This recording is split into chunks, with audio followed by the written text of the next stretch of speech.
Hi all, welcome to our channel Navya's world with VK.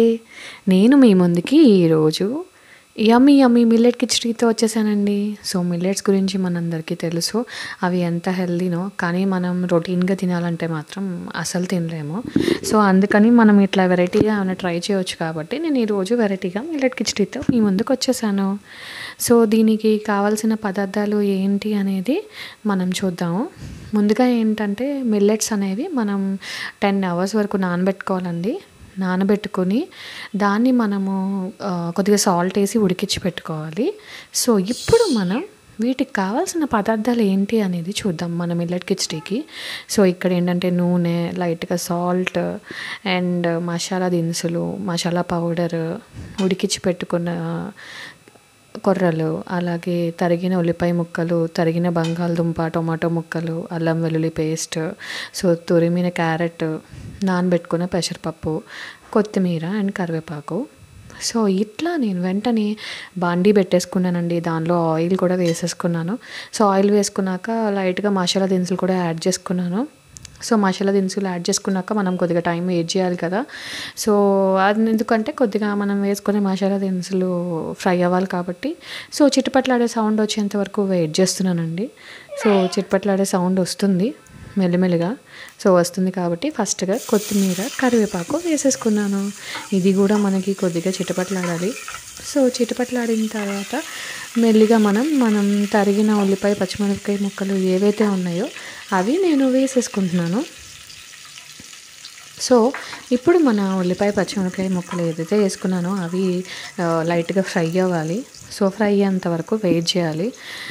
Wait చేసిన తర్వాత వెంటనే మనం బంగాళదుంపను, టొమాటో ముక్కలు ఏవైతే తరిగి పెట్టుకున్నామో అవి కూడా వేసుకుని ఫ్రై చేసుకుంటున్నాను. చూడండి ఎట్లా ఫ్రై అవుతున్నాయో. సో అట్లాగే మీరు ఏవైతే యాడ్ ఆన్స్ చేసుకుంటున్నారో, సో కిచడీలోకి మన ఫ్లేవర్ కోసం, మన టేస్ట్ కోసం లైక్ మీరు ఏవైతే యాడ్ ఆన్ చేసుకుంటామో అవి మీరు యాడ్ చేసుకోవచ్చు. నేనైతే ఇక్కడి వరకే యాడ్ చేశాను. సో తురిమిన క్యారెట్ యాడ్ చేశాను, పెసరపప్పు యాడ్ చేశాను. సో మీరు ఎక్స్ట్రాగా ఏమేమి యాడ్ చేసుకోవాలనుకుంటారో అవన్నీ కూడా యాడ్ చేసుకోవచ్చు. లైక్ గ్రీన్ పీస్ లేకపోతే అట్లా ఏమైనా యాడ్ చేసుకోవచ్చు. సో రొటీన్గా నేను ఎప్పుడు ఏం చేస్తున్నా సరే క్యారెట్ తురుము అనేది యాడ్ చేస్తానండి. అది కొద్దిగా ఇడ్లీ ఆర్ దోశ ఆర్ ఇలాంటి ఏదైనా కిచడీస్లో కూడా క్యారెట్ తురుము యాడ్ చేస్తూ ఉంటాను. సో ఇక్కడ చూడండి మన ఉల్లిపాయ, పచ్చిమిరపకాయ ముక్కలన్నీ వేగిపోయాయి కాబట్టి అల్లం వెల్లుల్లి పేస్ట్ కూడా వేసుకున్నాను.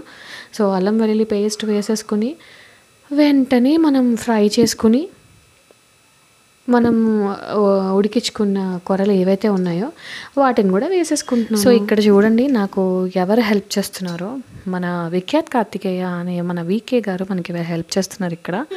సో ఎప్పుడు అవుతుందా, ఎప్పుడెప్పుడు టేస్ట్ చూసి అమ్మకి రెసిపీ ఎలా ఉందా చెప్పేద్దామని ఎదురు చూస్తున్నాడు. సో ఇదిగోండి మొత్తం అంతా కలిపేసుకున్నాము. కొర్రలు బాగా కలిసేలాగా ముక్కల్లో అన్నీ కలిపేసుకుని సో ఇక్కడ చూడండి సాల్ట్ వేసుకుంటున్నాను. అలాగే మనం తగినంత సాల్ట్ అండి, మనం ఇంట్లో మన ఫ్యామిలీకి మనకి ఎంత మటుకు సాల్ట్ అలవాటు అయి ఉంటుందో అంత సాల్ట్ మనం వేసుకోవచ్చు. మేమైతే మా ఇంట్లో కొద్దిగా ఉప్పు, కారం మొత్తం అన్నీ ఎక్కువే అండి. సో నేను కొద్దిగా సాల్ట్, మసాలా చాలా ఎక్కువ వేసుకుంటాను. ఫైనల్గా మనం కొత్తిమీర, కరివేపాకు వేసి గార్నిష్ చేసేసుకున్నాం. ఇదిగోండి మన యమ్మీ టేస్టీ మిల్లెట్ కిచడీ అనేది మనకి రెడీ అయిపోయింది. సో రొటీన్గా కిచడీ తినటం ఇష్టం లేని వాళ్ళు, లేకపోతే ఎవరైనా వెరైటీ కోరుకునే వాళ్ళు, లేకపోతే హెల్దీగా అండ్ వెరైటీగా కావాలనుకునే వాళ్ళందరికీ ఈ కిచడీ అనేది చాలా నచ్చుతుంది. సో ఇదిగోండి మా విఖ్యాత్ మీతో ఏదో చెప్పు. మా ఛానల్ని సబ్స్క్రైబ్ చేయండి,